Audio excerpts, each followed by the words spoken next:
Have you ever been at a restaurant on somebody's birthday and the servers come to the table singing and clapping with a birthday cake, but they aren't singing the usual Happy Birthday to You song? That's because the usual Happy Birthday to You song is copyrighted. When people sing it, whether it's in their home or in public, singing Happy Birthday to You is stealing someone else's song, and it's illegal.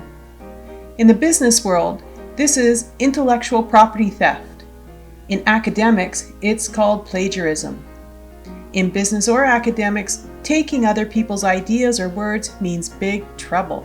There are two kinds of plagiarism: intentional and unintentional.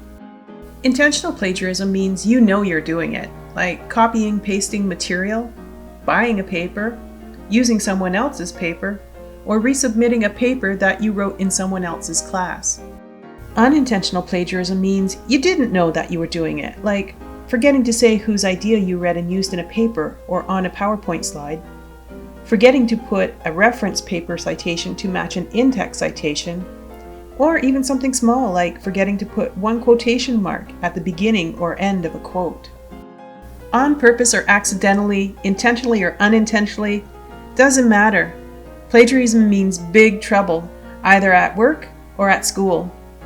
How much trouble, you ask?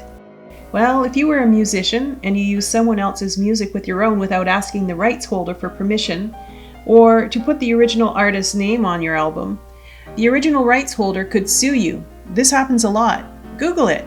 Many recording artists get sued, especially today in the high-tech media age. Schools take academic dishonesty very seriously. If you were caught plagiarizing, at the very least, you will receive a 0 on the assignment. More likely, you'll fail the course, and that means you're going to have to take it again and pay for it again. It's also going to go on your academic transcript. So what, you ask? Your academic transcripts are forever. Many employers ask for transcripts before they will even give you an interview. And schools always ask for transcripts when you want to transfer. So based on the thought that past behavior predicts future behavior, you're not going to get hired by a company or accepted into a new school with plagiarism or academic dishonesty on your transcript. So how do we avoid plagiarism? By honestly doing academic research and reading and critical thinking, knowing the proper formatting for your discipline's academic papers, doing your own self-editing for big and small details, you can avoid plagiarism. And there's always help at the library. One thing to be very aware of is that if your professor suggests that there is some plagiarism in your work, it's your job to prove you did not plagiarize, not your professor's job to prove that you did. There are lots of ways to check for plagiarism. Most academic institutions have plagiarism detecting software that checks your papers against millions of other papers in global databases.